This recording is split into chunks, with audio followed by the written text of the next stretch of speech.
Good morning, friends, and welcome to a Hasty Podcast. You're listening to a Hasty Podcast. I'm your host, Weston Hasty, and good morning. It's been a minute. If you're watching this on YouTube, podcast is available, by the way, on YouTube as well as Spotify and Apple and all your favorite podcasting platforms. But if you're watching this on YouTube and you haven't seen me in a while, yes, the beard is fully out, everybody. Hang on, it's coffee time. We're just getting started. Settle in. If you don't have your coffee out, I don't know where you're listening to this. Maybe you're on the car ride to work. Maybe you're sitting at home having breakfast or something. Have your coffee ready? No? Yeah? Coffee? I've got the full beard out. It's happening. It's happening quite a bit, actually. I've got a whole new look going on right now. I'm a YouTuber, if you're not familiar, and I do some gaming over on the channel Magic Man Mo on YouTube. And lately, I've changed up my look to what you're seeing right now. If you're watching this on YouTube, I'll describe it. Don't worry. I've got this flat cap on, not to be confused with a flat bill, like ball cap, not to be confused with that. People get that confused, like one of those flat caps, one of those old-timey hats that you might see someone like golfing in or something like that in an old movie. So one of those things, a flat cap. I'm wearing one of those. I've got I do have my Hawaiian shirt still on. I'm wearing my red one today just because. But I've got my headset on, my headphones, as opposed to like my earbuds, which on the podcast is not unusual, as I like to wear my headphones to listen to like just some background music as white noise while I do things on the podcast. But when I'm gaming, normally I wear this like fedora. I've got a few of them. It's just sort of like the look, the aesthetic that we've gone with on the channel, right? But it's too big to like put my headphones over the fedora and reach my ears and be even remotely comfortable. So I usually have to wear earbuds that I have attached to my microphone, actually, weirdly enough. But with the flat cap on, as you might imagine, it sits more flat against my head and therefore allows me to wear my headphones over my hat. And I do enjoy these headphones. They're nice, they're comfortable. Their audio range, I'm not an audio guy. I don't know what to call it. Their audio range, I feel like, is probably more in depth than my earbuds. My earbuds are just a pair of the those white earbuds that come with Samsung phones, right? With the little built-in microphone, which I don't use the built-in microphone for anything at all because, well, two reasons. One, it's a built-in microphone and a pair of earbuds. It's not going to be that fantastic. And two, I have put my earbuds through the wash a couple of times. So, admittedly, to be fair, I don't even know that the sound quality in those earbuds is what they used to be either. Anyway, now I could go get a new pair of earbuds, but I'm so picky about my earbuds. Like, I can't ever find a good pair of earbuds that fit my ears. My ears are weird, apparently. My left ear and my right ear are not built the same. Like, you cannot get a pair of matching earbuds and they just both fit the same way in my ears. Maybe that's normal, I don't know. But one side always falls out of the other, or one side is always more tight and like uncomfortable than the other. And you can get earbuds with different nubs, the ends or whatever, and you can mix and match, but I can never find one that's just right. Earbuds I'm very, very picky about. I'm very picky. And it's hard to find a good pair of earbuds. So I need to probably do that, look for another pair of really nice earbuds. I have a pair of like their $60 earbuds, which I think is expensive for earbuds. And they're nice. They sound good. They sound kind of metallic, actually, in terms of audio, compared to some of the other earbuds I've had. Kind of metallic. And I'm not a great big fan of that, but they're otherwise good quality. But again, just the nubs. It's hard to get them to fit comfortable or whatever. And I use those from time to time. I've got lots of earbuds, actually. I'm just picky. But these headphones, I don't have to worry about nubs in my ears because they're headphones. They just sit over the ear headphones.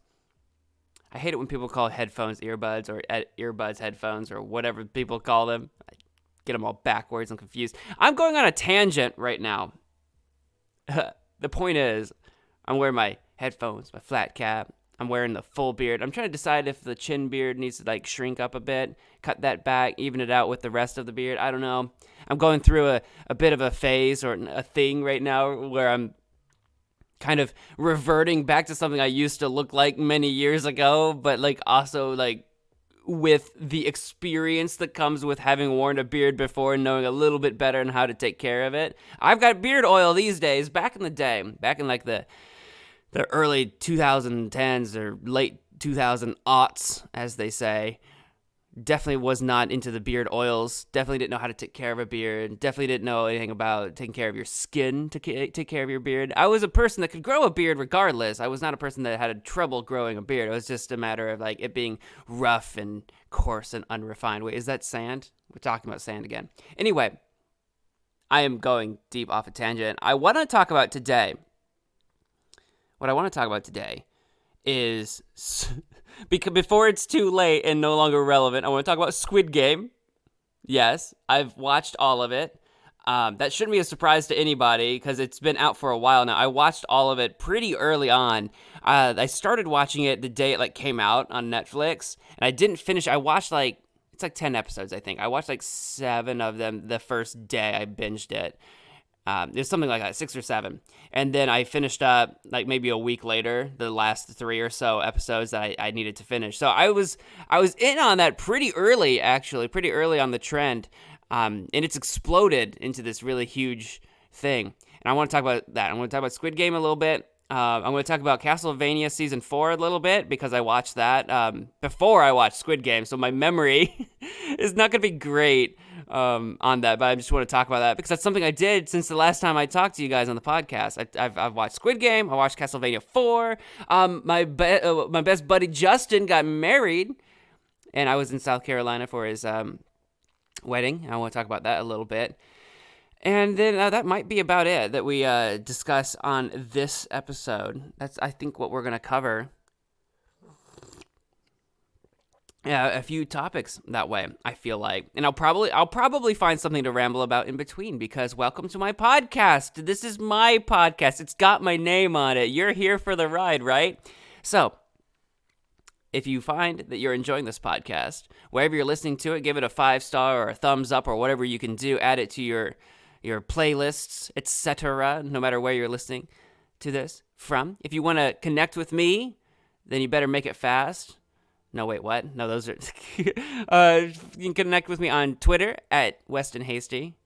If you would like to support the podcast, you can do so on Patreon, patreon.com/Weston Hasty. And, check out all those neat little things. But without any further ado, let's jump into talking about Squid Game. Wow, it's exploded, huh? Do you guys know what that is? If you're listening to this, maybe you haven't. It's kind of like taken America by storm.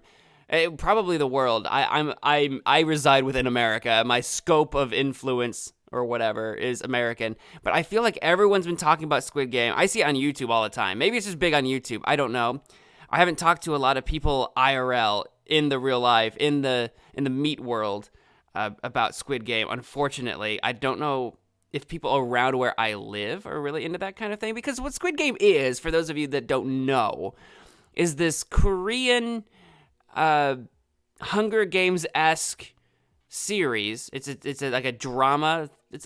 What would you define it as? Like a thriller drama? Not entirely sure, but it's not just drama, it's thriller. It's got gore and blood and swearing and some really depressing topics involved, but it's also really, really good. It's Hunger Games-esque in the sense that the core draw, the reason you're going to probably be brought into watching the show, is that the core premise is that these 526, I forget how many participants there are, but there's 500 of them, right? Are brought into playing a series of games, and if they make it to the end of these games, of which there are 6, I believe. It's been a minute, I forget some of the details, but I think there's 6. If they make it to the end, they win an absurd amount of money. I think it comes out to something like not probably too terribly absurd once you convert it. It's like 46 billion yuan, or I don't know the South Korean currency. Hang on. I'm South Korean currency. I feel like it's like the won. I'm seeing the word won. Yes, that's what it is, I believe. And it's something like 46 billion of it, which converts to like, hang on, 46,000, 46 million, 46 like billion won is like it's only like 30, almost $39 million, something like that, which is a good set of money. Like that's a nice chunk of change, but you go from the word 46 billion to roughly like 39 million, and it's kind of a letdown. But the point is, all these participants, regardless of the amount of money, all of these participants are deeply in debt and owe obscene amounts of money to any number of debtors for any number of reasons. Again, there's 500 of them, so there's quite a few reasons anybody might owe money. And our main protagonist that we follow in the show, which I already forget his name because it's Squid Game characters. I'll tell you this guy's name. I'm really really bad at names. It's like Song Gi-hung. I'm not. Wait, is that the name of the actor or the name of the character? I've already. I think that's the name of the character. Song. Sure, why not? He's in debt for probably gambling. I don't remember if they actually make it clear exactly where all his debts come from, but he clearly owes money to some gangsters that have made him basically sign away the rights to his internal organs if he doesn't pay them back within like a week or two. Really early on in the show, that is something that happens. And so, yeah, he needs to make money fast or he's just going to be dead. That's just the way it's going to be. And that's how he gets brought into these games. Someone discovers him in a subway station. He's down on his luck. This guy's like, yo, you want to play a game? If you play this game with me, I'll give you 100,000 won or whatever. It's a good chunk of change. Not enough to pay off our main character's debts, but enough to be like, okay, well, all right, I'll play this game. He plays this game and kind of gets lured into this sense of like, okay, I could play this game and make money. And the guy that offered him the money says, there's more where that came from. Here's my card. Call this number. And if you call that number gives him a destination to meet. And if you go to that location, you get brought to the Squid Games. That's kind of the premise, right? And then he shows up with these other 500 participants. They learn that they can play games for this money. They don't know how much money right away. They're just promised cash money, basically. Then they, through a series of events, to eventually demand how much money. And it turns out each one of these players' lives are worth like 100 million won. Actually, I think it's not 500 people. I think it's 400. Hang on. Squid Game participants. How many people are there? Hang on. 456. That's what it is. 456 participants in the game. And each one of their lives is worth 100 million won. So that's why it's like 45 billion won prize pool, right? And the idea is they can all decide to quit playing the games, and anybody that has died gets their family sent 100 million won, but nobody else gets any money. But if they keep playing, then everybody makes as much money as everybody's lives are worth by the end. You see where I'm going with this. If you've heard of Squid Game, you know it's gory and people die. When the participants begin playing the game, no one realizes that they're deadly, that they're fatal. They discover that after the first game, which is that red light, green light game where they have a giant robot girl doll looking at a tree, and she'll say, green light, and all the participants have to like try to approach this doll from across a field. And if you cross the finish line over by the doll, then you're safe. If you don't know what red light, green light is, that's kind of a really glossed over description of it. Well, the first time the doll calls red light and turns around to see who's still moving, because when you say red light, you have to stop moving. She calls red light, turns around. Anyone who's still moving, all of a sudden these like windows open up and these walls that sort of surround this field that they're playing in, they open up and 50 cal snipers just start mowing down everybody that's still moving that the doll detects. And so people get shot, then people panic, so people try to run away, which means more people get shot, and like freaking half of everybody's dead by the end of round one of the first game. It's this sort of like twist, shocking moment for everybody involved, and it gets very tense, and it starts getting very serious from then on out. The one twist is that the dichotomy of how serious a situation everything is and how everyone's lives are at stake, coupled with the fact that all the games that they're going to play are children's games, specifically children's games that I guess they probably play in South Korea where this story takes place. Because there are a few games that I've never heard of that is probably cultural and more meaningful to South Korea. One of them being the title of the show, Squid Game, is a kid's game that, big shocker, it's, spoiler? Not really, is the finale game in the Squid Games. The games aren't revealed, like what the games are going to be isn't revealed throughout the series, but you and I, as a viewer, we know that the last game is going to be this game called Squid Game, and it's kind of complicated. I'm not going to try to explain it too much. Basically, just there's a zone marked on the ground, and there's a defender that stands inside the zone and an attacker outside the zone. And the attacker on the outside needs to be able to cross this zone and then get to a specific point, while the defender can do anything they can to prevent that from happening, basically. That's a super simple way to explain it. It's like a team-based thing or a one-on-one type thing. You don't, whatever. Half people are inside, half people are outside. And you're trying to cross this zone. The good news is the game is explained at the beginning of the show, and this sort of flashback thing that sort of sets up the mood or atmosphere or sort of tone of the show. This game is explained at the very beginning, which is why throughout the entire series, we're gonna come back to the Squid Game. We're gonna come back to that game, and then by the time you get to the end of the show, they play Squid Game, but now it's the stakes are significantly higher than they would be on a children's playground. But that's one of the games. Another one is this game where you have to take a shape out of a cookie. Basically, it can have like an umbrella or a star, or I think one's a circle, and it's shaped into this cookie, and you have to try to pop that shape out of the cookie. But it's I don't know what the material is made out of, but it's like some kind of hard tack sugar cookie thing. So that if you try to just pop the shape out with your hands, if you break the shape and it's not perfectly shaped the way it's supposed to, you lose the game. Which in Squid Games, in the show, if you lose the game in any of these games, you die. So there's moments like that where the tension is really high, like with the red light, green light, or there's a tug of war game where the tension is really high, the competition is very aggressive, right? And you can see and feel the stakes at hand. But then there's other moments like that with this cookie thing where everyone's sitting in a mock playground trying to take the cookie out, right? Where it's really quiet and everyone's just trying to adamantly do their part to survive. And if someone breaks their cookie, one of the sort of moderators, one of the guards, one of the soldiers or whatever in charge of maintaining this game comes up and shoots you point blank in the face and blows your head up.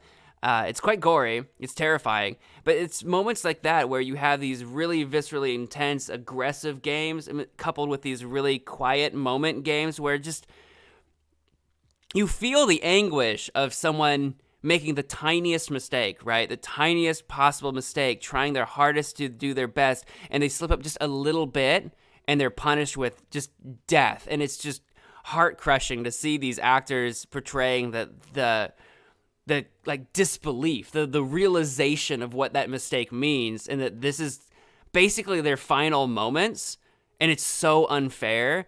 The acting in the show, I've kind of given you a synopsis of what it is. It's like a Hunger Games type thing. But the acting is so good. I will say, it's South Korean, so you can watch it in South Korean if you want. You can watch it dubbed in English as well, which I did.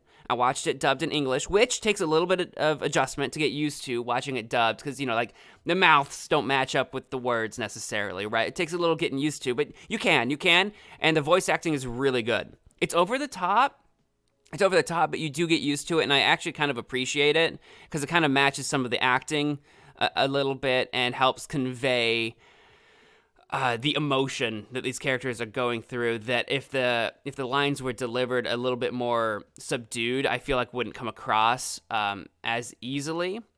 For some reason, I feel like it wouldn't have. I think there's room for more nuance, but I feel like the the often over-the-top voice acting really draws out some of the drama aspects of the show, and I actually really appreciate it. I really enjoy the voice acting. But even the physical acting with the actors themselves, with the facial expressions, the movements, which sometimes our main character is, his name's Song. Sometimes he's got this like look to his face that when he's surprised or shocked by something, he gets this look to him that feels like it's like over the top and slightly goofy. But again, coupled with the fact that everything going on around them all is so serious. It's that, I don't know, it's that children's games versus murder games dichotomy that I find really, what's the word I'm looking for? Not enthralling, but it really sucks you in, right? I can't think of the word I'm looking for, but it sucks you in and like almost fascinates you as you watch this show. It's really well done. It's really well produced. There are several very interesting characters that I find you become attached to. And again, this is a game where lots of people die, so there are characters that you're gonna meet, and they're not gonna make it. But there are characters that, without spoiling the show and who makes it and who doesn't make it, there are characters that you kind of don't know how long are they gonna make it. Is this the game they're gonna die? Are they gonna survive this? This character has it in for that character, so if they make it through this game, what does that mean? Or if this character doesn't make it, what does it mean? Because maybe they're a protective character. So you kind of meet some characters and you start wondering who's going to make it or not.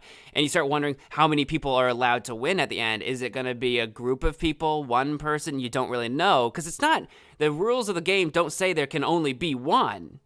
The rules of the game don't say that. So alliances are made, that kind of thing. Loosely, you kind of, by the middle-ish of the show, you kind of have two main groups of people that you're following. One that has the protagonist in it that you're kind of rooting for, and the other one that's kind of like the villain group that is like antagonizing the protagonist group. So you're kind of hoping for all of them to lose, but also at the same time, they're such powerful characters. You want to see how far that's going to go. So in a weird way, you kind of hope that they survive. On the other hand, some of them are so just awful people, you want them to go. So, because one of them, like a really major antagonist of the show is this gangster. I don't know what South Korean gang, like mafia or Yakuza style gang that he's a part of. I don't know if it's a sort of a big family type thing or if it's just some sort of small time gangster situation. You don't get a lot of his backstory, but he seems like he's really strong, scheming. He's someone who gets people on his side or whatever, but he's evil. He's willing to murder because he's a gangster, right? And he's got it out for like everybody, and that dynamic of the fact that he's got it out for everybody, but then also like he himself is at risk. I don't know. The dynamic of how they form these alliances and teams is really interesting. I really enjoy the show. I actually really recommend Squid Game tremendously. It's really well done. You just have to get over how gory it is and how often brutally and cruelly sad it can be. It is not... It's weird. It's not exactly a fun show to enjoy, but it is captivating in what it does. So if you can get past gore, if you can get past the swearing, if you can get past the sadness, if you can get past some topics that, topics like depression, topics like suicide, topics like, that kind of stuff, right? And we're talking about heavy stuff here. Talking about trafficking, because like one of the characters you meet early on is a fugitive from North Korea, if you're familiar with that situation. She's a fugitive from North Korea that had to travel through China to get to South Korea, but she's still got family in North Korea. So you've got fugitives and trafficking, that kind of thing. So there's a lot going on here that are some heavy topics. It's not a kids show, despite having kids games in it, which I do find fascinating that because it has gotten so big and popular as a show, I do routinely see Squid Game being referenced by young people, and not just like teens, but like I was fascinated to find out that in Roblox, if you're not familiar with that game, it's sort of a gaming platform on the internet with a bunch of other games in it made by users, right? But its core demographic of players are children. It's like a children's platform for gaming. It doesn't have to be, anybody can play it obviously, but it has a huge children demographic, right? And it's got a Squid Game in it. It's got several Squid Games in it, which means children are playing the Roblox version of Squid Games. And so they know about Squid Games. So on the internet, you see like everybody knows about Squid Games. The adults, the teens, the children. In my mind, it's kind of like a Five Nights at Freddy's situation, right? FNAF on the internet, when the first one came out, was not aimed or geared towards children in any way, shape, or form. It was just a horror game, but became so freaking popular with children through like YouTube and stuff that you can get like, you know, like children's plushies and stuff like that. Like the merchandise line for FNAF is like very targeted towards children a lot of the time. I've got a coworker, her son, her like 8-year-old son loves Five Nights at Freddy's, collects the plushies, loves that stuff.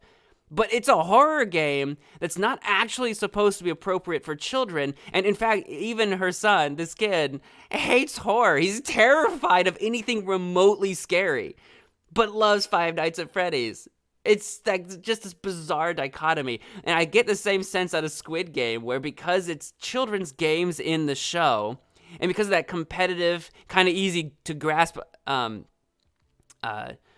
concept of you play a game, you win or lose. If you lose, you die. But we live in an age of video games, so like, you know, death isn't as scary, I feel like, to children these days, because I'm going on a tangent right now, a completely unrelated tangent. But like, I feel like death isn't a scary concept if you're a child who plays video games where your characters die. You know what I mean? Like, death doesn't seem that scary. So, oh yeah, they die, but it's not real. The characters on screen aren't real. They're acting.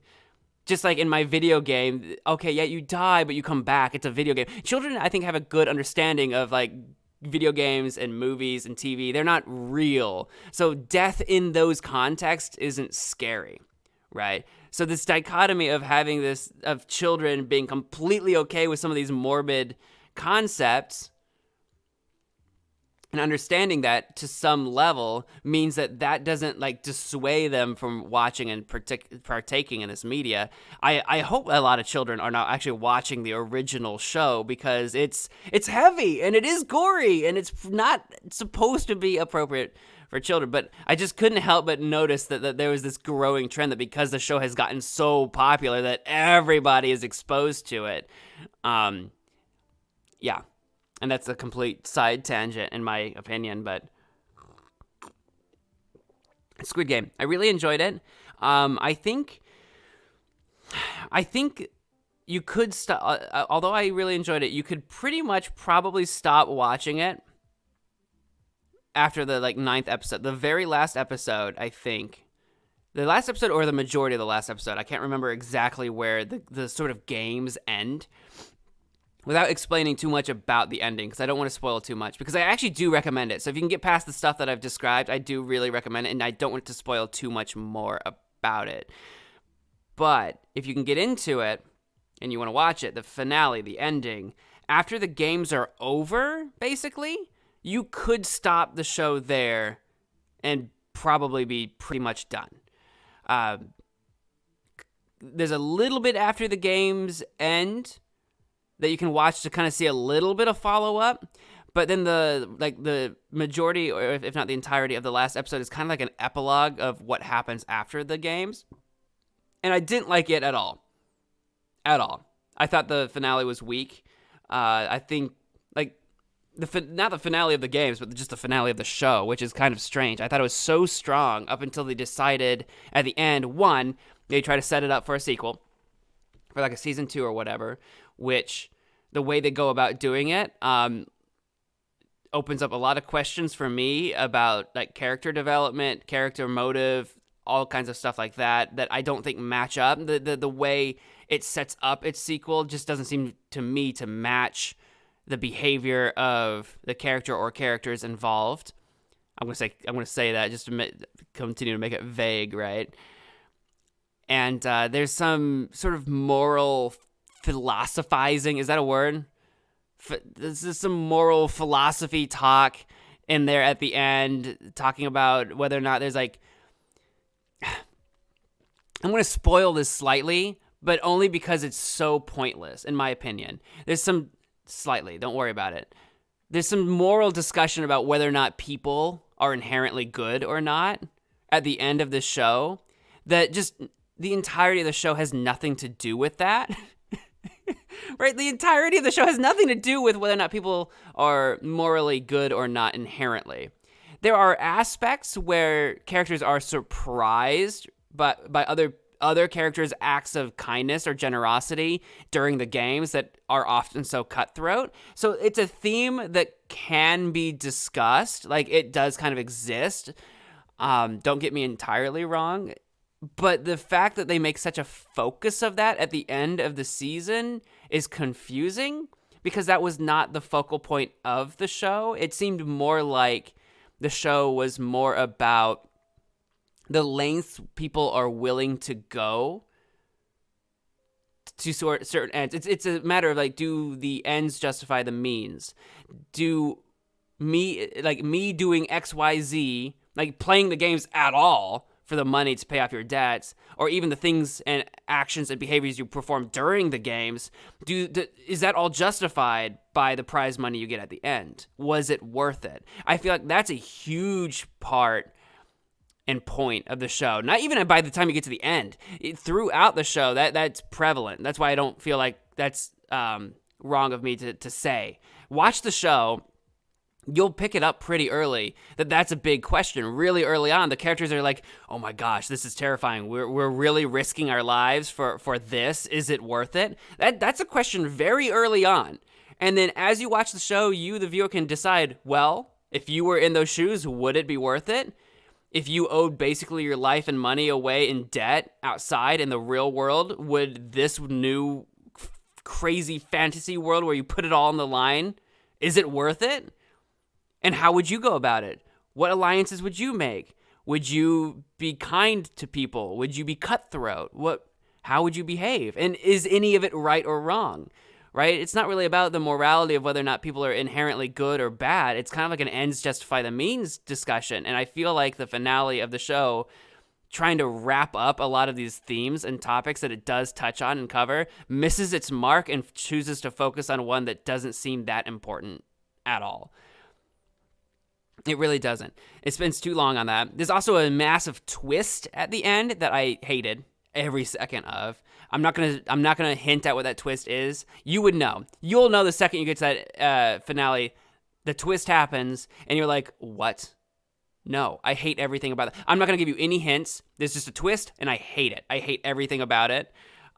So that fell very flat for me. I feel like it ruins things from the rest of the show. I feel like it ruins certain aspects of the rest of the show, and I'm not going to say what, because I really do recommend it if you want to watch it. If you don't, you can probably find some spoilery reviews and stuff about that if you want to fill yourself in. But the finale I could do without. Reminds me of how much I fell in love with and was passionate in love with the show Dexter. Not Dexter's Laboratory, Dexter, the one about the serial killer. How the show is so good until basically, well, probably the last 3 seasons are actually really weak, but the finale, the ending of the entire series is just so god-awfully bad. That's what this Squid Game reminds me of. It's like, it's so good, and I can't put it down until the ending, and then I'm like, oh, that's... Not only am I disappointed it's over because I enjoyed the ride, for what that's worth. I know it's kind of morbid to say I enjoyed it, but for what that genre is, I enjoyed the ride, and I really... wanted more of it in certain ways, but knew it had to come to an end because of the nature of the show.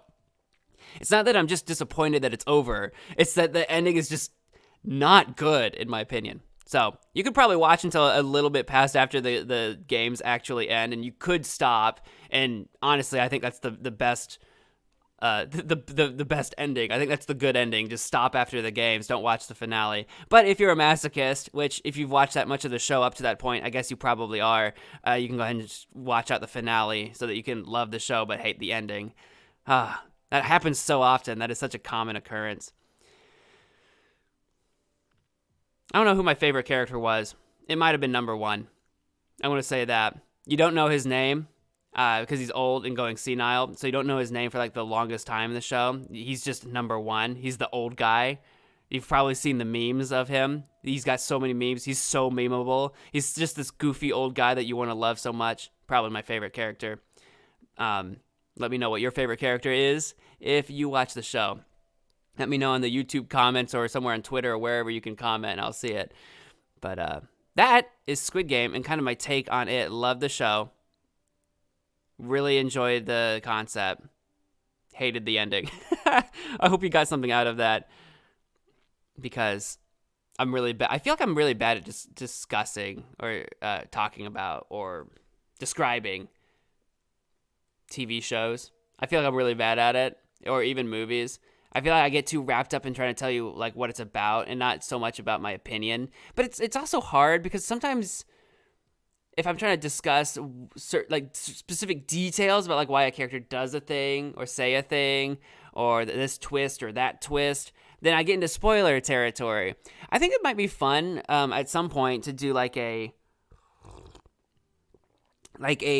book review, but not necessarily book, like a book or TV or movie. Not review, a club, like a book club, but for like some media where on the podcast, maybe once a month or something. I'm not going to hold to this yet. I'll let you guys know if I decide to do this. But like, let's say ahead of time, I came on the show and said, we're going to watch Squid Game and have a show club for that where we actually discuss spoilers for the first 30 minutes of this podcast episode in 2 weeks or whatever. You know what I mean? Where I would tell you what podcast it's going to come out, and then I'm going to actually go through like spoiler stuff and really go deep into it. And if you're someone who wants to be a part of that, you can watch the thing yourself and like partake in the spoilers because you've already watched it. Or if you don't want to do that and don't want to watch the thing, you can skip that section of the podcast and just go to the part that isn't spoilers or whatever else the topics of that podcast are, that kind of thing. Maybe that would be fun. I don't know. Spitballing that. I'm throwing that out there. Alternatively, if I don't do that, maybe I'll just add it to Patreon where we can talk about spoilers in the Patreon show. I do have a Patreon show. If you go to patreon.com/Weston Hasty and support me there, you have access to extra audio snippets of the podcast, just a little extra content is over there, so you can check that out. Maybe we'll talk about some spoilers after today's show, and it'll be over there on Patreon for you. I might do something like that as well. I don't know. I'm spitballing, so let me know what you think about that as well. Castlevania Season 4. Oh my gosh, that's a show. It did. I feel like Castlevania did not hit America as hard as Squid Game did. I think Season 1 of Castlevania. This is all on Netflix, by the way. If you're not sure where I watch Squid Game and where I'm watching Castlevania, it's on Netflix. I think when Castlevania Season 1 came out, which was like a little mini season or whatever, it didn't have many episodes. How many episodes? It was like 4.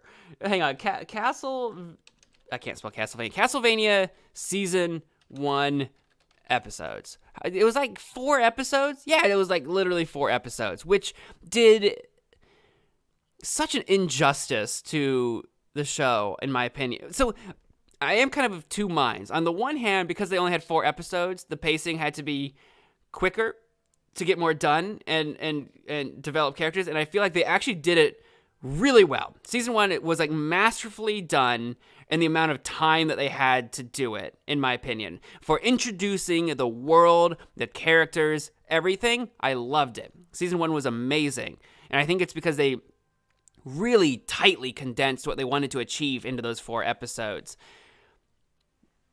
That being said, after Season 1, it gets kind of rocky. Season 1 came out in 2017. That was 4 years ago now. My word. I'm looking at that just now. I didn't know. I wasn't sure when it came out. It gets kind of rocky after that. Depending on what your opinions are of some of the different directions the show decides to take after Season 1 and going into Season 2, can kind of decide whether or not you're happy or upset with it. I will say, basically, starting in Season 2, they introduce these... What were they called? These forge characters that basically forge demons out of the deceased. And they work for the vampires to make their armies of the undead. And in Season 1, it seems like the implication is that Dracula and the vampires are getting their armies from hell itself, opening up a rift or something and summoning demons out from hell. But by the time you get to season 2, it seems like that's not the case and it becomes a sticking point later in the show that ripping something out of hell and summoning it from there is not an easy task. So it seems like, okay, you have these Forge Masters that have to create these demons out of the deceased. And maybe Dracula had enough power to summon things straight out of hell himself, because Dracula's actually obscenely powerful. The most powerful you see him in the show, basically, is him at his worst.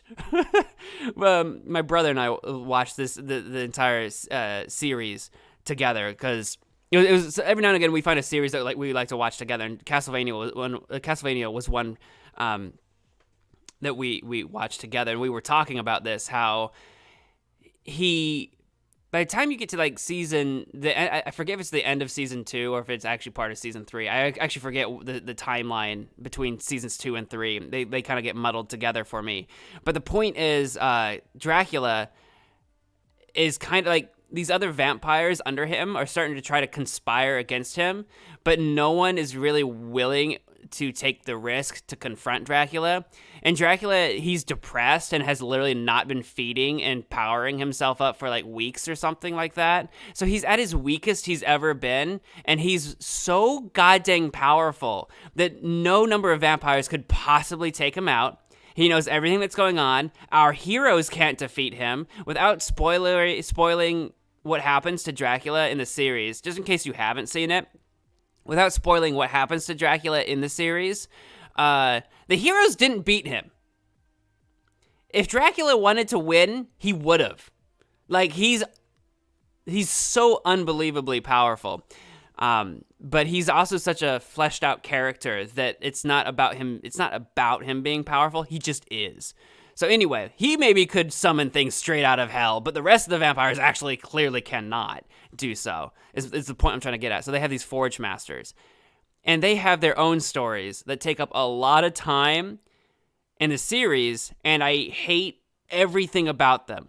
I forget what their names are. There's 2 of them. One of them's bald and one of them's not.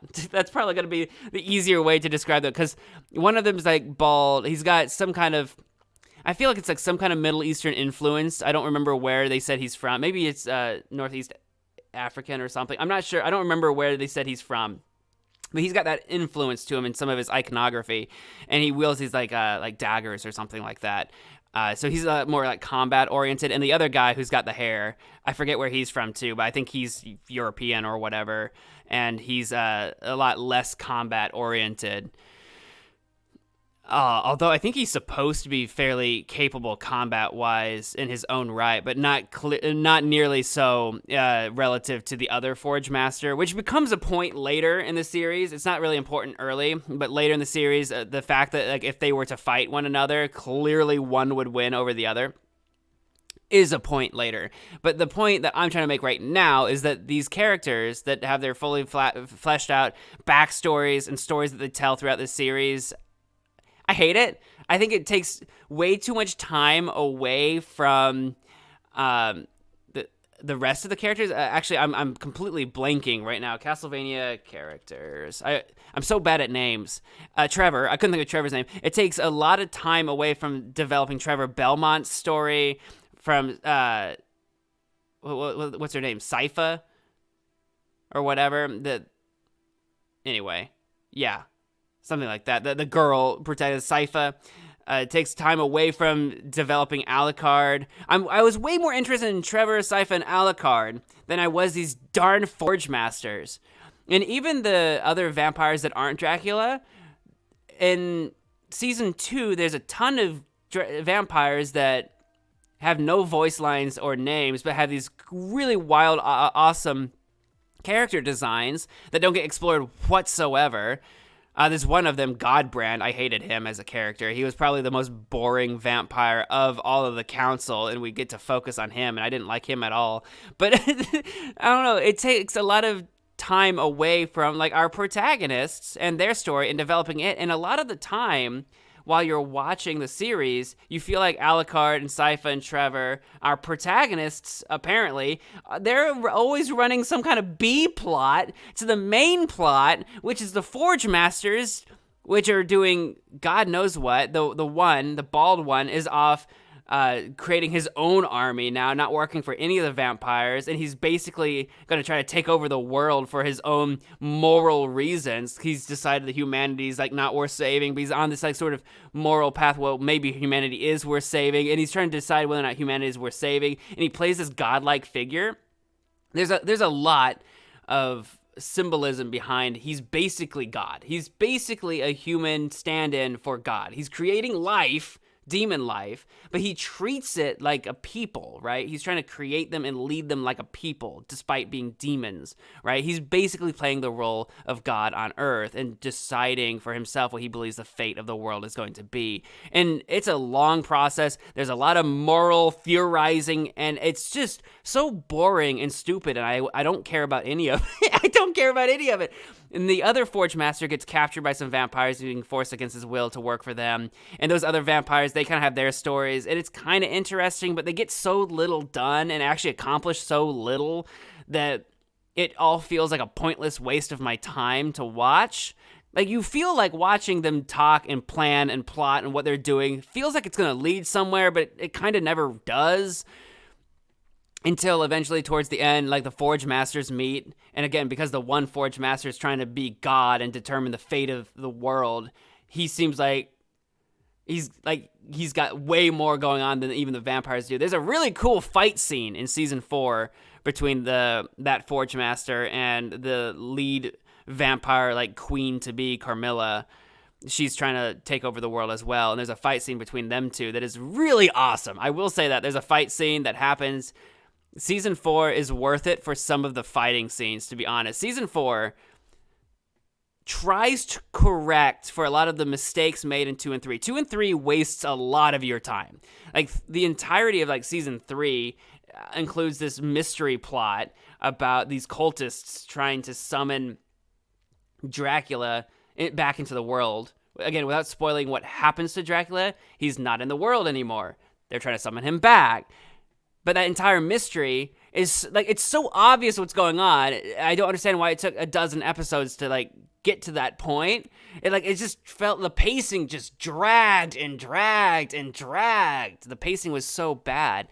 So, Season 1, amazing pacing, loved it. Seasons 2 and 3 dragged so hard, talked about so many morals that I didn't care about, was just boring. But then Season 4... the pacing picks way back up, and I think it's because they didn't get a ton of episodes. They knew that was going to be the final season, and they didn't need to waste any more time. They needed to finish it. And so the pacing came way back up, and I was way more interested. Things actually started happening. Things started moving. Consequences to people's actions actually took place. A lot of plans that were being, like, set up in previous seasons just got dropped because obviously they were not going to go anywhere. I don't know what the original writers in seasons 2 and 3 thought the season, like, where the series was going to go, but it did not go in that direction by the time we got to season 4. So a lot of things got dropped entirely. And yeah, I actually appreciated that because they were boring topics anyway. And there's some cool fight scenes. The finale of season 4 is really intense. It's kind of dumb, but the twist is kind of interesting. I wish we could have seen it coming. Like, I feel like the ending to season 4 was not set up properly in the previous seasons because the show didn't think it was going to go in that direction. But the twist at the end is kind of interesting and feels like a video game. Feels like actually playing a video game and getting to the final boss fight. Like, it really does feel like we're watching a massive cinematic boss fight happen. There's a little bit of drama at the end that I won't spoil, even though it's really stupid. You'll know it when you get there. If you watch season 4, it's what Trevor says to Sypha at the end before going off to fight the boss or whatever. And you find out, oh no, there's this twist with Sypha. And that twist is so dumb. I think the only reason they introduced it, because again, it's not hinted at in a season what that's going to be. They just threw it out there to make the stakes higher arbitrarily and artificially. Just make the stakes higher and make Trevor and Sypha's relationship seem stronger or whatever. I think it was just one final hurrah to make the last fight seem more important. But it was like, really? Sypha isn't important if we don't have that detail in there. No, I loved Sypha before knowing that detail. Anyway, I thought that was dumb. But the boss fight was really cool. I do think it's sullied a little bit at the very, very end. There's another twist. But otherwise, the journey in Season 4 picks up the pace so much, has several really cool fight scenes that we were really lacking before. And I do think, at the end of the day, I like where Season 4 took the show. It brought it back together, made it interesting again, made me care about the characters again, because I was really losing interest. Did the one thing... I don't want to spoil it. But by the end of the show, the very, very, very end of the show, if you watch the final scene or whatever, that's what I wanted the entire time since Season 1. Finally did the thing that, again, I watched this with my brother. The one thing I kept waiting to happen. Let's make this happen. They finally did at the very end. I'm like, yes! But I think some people might disagree with that ending if it feels like cheap or cheesy or kind of like weirdly happy where it shouldn't be. I don't know. There could be an argument that it's kind of weak, but I wanted it so bad, so it happened, and I really enjoyed it. Again, I don't want to spoil too much, but Season 4 is so good. So what I'm trying to say is, if you were watching Castlevania, the series, and you watched the first season and you loved it, and then you kind of checked out in Seasons 2 and 3, like I was checking out, I recommend going back and getting through Season 4. I do recommend Season 4. Quite the opposite to Squid Game. Squid Game kept me entranced all the way through, except for the finale. Castlevania had me hooked at the beginning, lost me in the middle, but brought me back in the end. I really did enjoy the final season. It's got some problems as well, but I think it's because they were trying to fix a lot of the nonsense in 2 and 3. In my opinion. So I really enjoyed Castlevania. I guess that's supposed to be the final season. That's what they said. Although, in my opinion, they have left it open, if not for a Season 5 necessarily, for maybe a spin-off season in the same universe. I feel like that opening and potential still exists. I don't know if they'll take that or do that, but it does exist by the time you get to the end of Season 5, for at least a spin-off, perhaps. Which I don't think they will. I kind of hope they don't, because I don't think a spinoff, depending on who they make the spinoff based on, whose story they want to follow, I don't know if it'll be that strong unless they introduce just new characters that make it better. But as long as they don't do something like make the Forge Masters, which I think their stories, well, I was going to say their stories are over, but also kind of not. I swear to God, if they make a spinoff and it's just more of the Forge Masters, I'm going to lose my mind.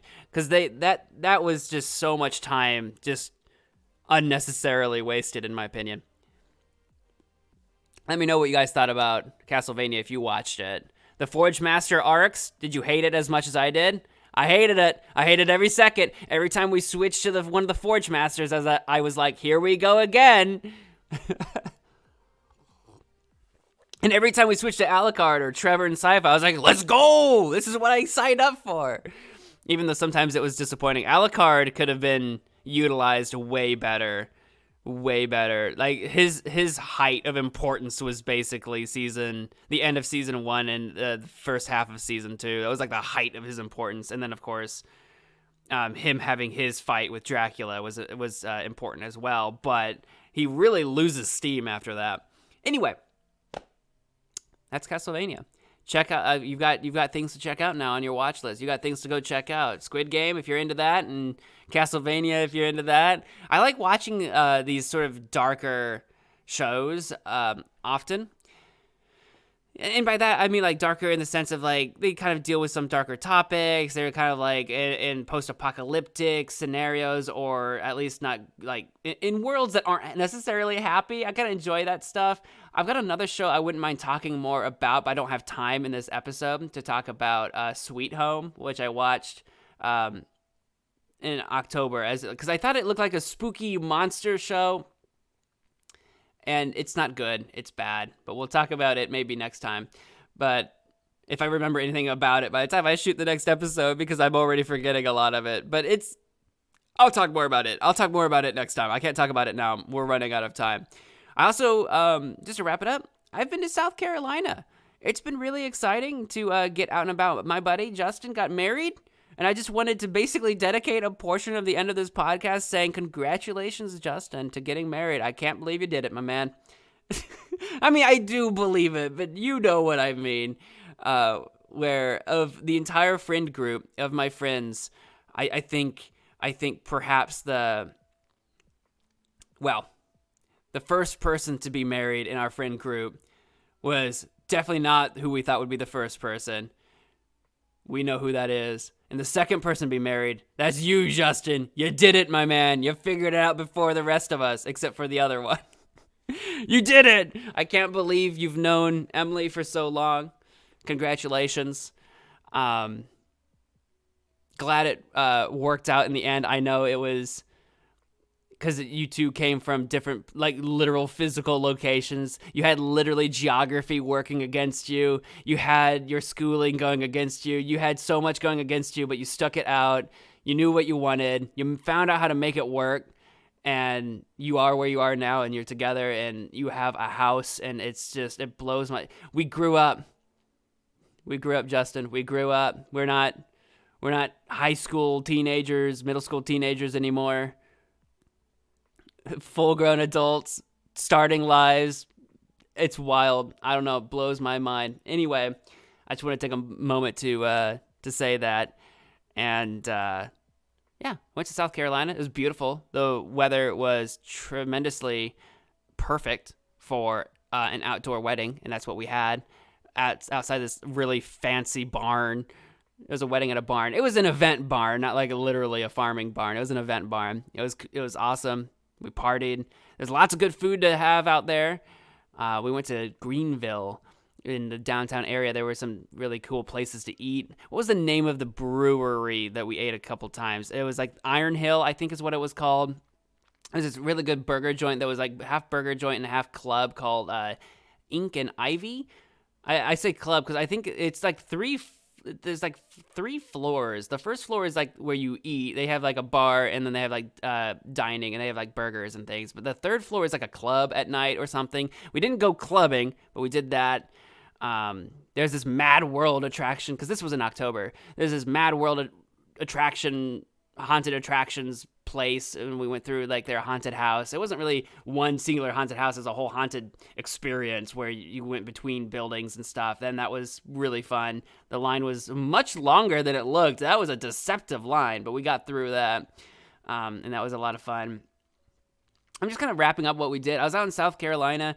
Everyone, when you travel, you have to talk about COVID and stuff like that, and it's way less severe, I guess, in its mandates than Illinois is, which Illinois is some of the strictest, like, mask and vaccine mandates in the country, some of the strictest ones. So going to South Carolina and traveling and seeing that way lessened up is a little bit like, oh, this is such a relief, actually, because it's, like, so intense here. Because at the time of recording this, Illinois is you have to mask up regardless of vaccines, and then limited restaurant, this and that, and the rules are different in literally every restaurant. In every single store, the rules are different. It's just so much. It is confusing. It is exhausting to figure out the different rules and different, like, it can change from building to building within one city what the rules are. It's just exhausting. The recommendations that are coming from the state, it's just exhausting. So it was kind of nice to go to a state where it seemed like everyone was in agreement that if you're vaccinated, you're fine. If you're not, just wear a mask, I guess. But for the most part, people didn't care. I don't know. That was nice as a vacation to get away and be like, oh my gosh. You still had places that requested masks, like in tight places. Like if you went into an elevator, you're supposed to have a mask on because you can't really do the 6-foot thing, right? You still had places like that. You still had different dining circumstances that were like kind of exceptions. They weren't completely free for all, but at the same time, it was just so much more standard, I guess, more consistent. It was so much more consistent down there than it is here in Illinois, and I found that to be quite relieving. So that in itself was nice. I drove down there, so it was a 12-hour drive with stops. I think it came out to 10 and a half hours if I didn't stop. But with stops, so it turned out to be like a 12-hour drive. So that was a long drive. I didn't want to fly on a plane. COVID, in a metal tube surrounded by people. Just didn't want to do it, so I drove. So it was a long drive, but it was worth it. Enjoy the experience. It was nice to see you and your wife now in your house. Blows my goddamn mind. But that's something I've been up to. I did get, while I was down there, we went to a Dave & Buster's arcade, and I spent most of my money on playing games that didn't earn me tickets. I love me playing some Time Crisis. I do enjoy some Time Crisis. But while I was down there, I did play some games to get me some tickets. I didn't get very much. Well, one of the things I did get is this little panic button. It's just a hotel bell. It says panic button on it, and I enjoy it a lot.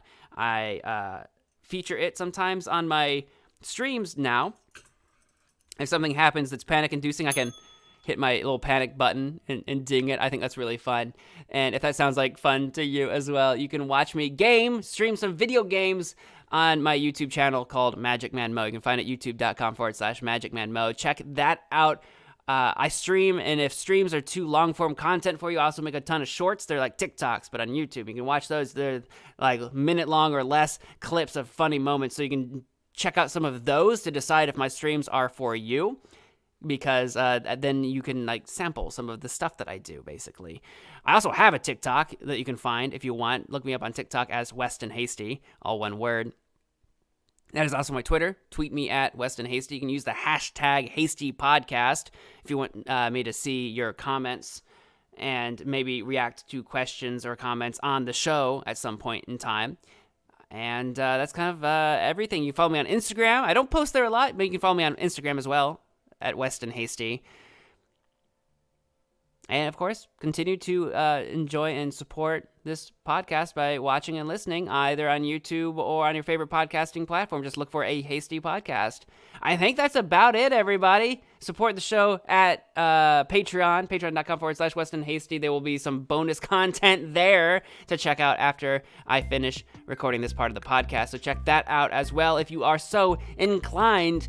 But whatever you guys do, I want to thank you all so much for listening and watching. If you enjoyed it, please do all those things. But until next time, take care of yourselves, take care of each other, and wash your hands. I'm out here. Bye!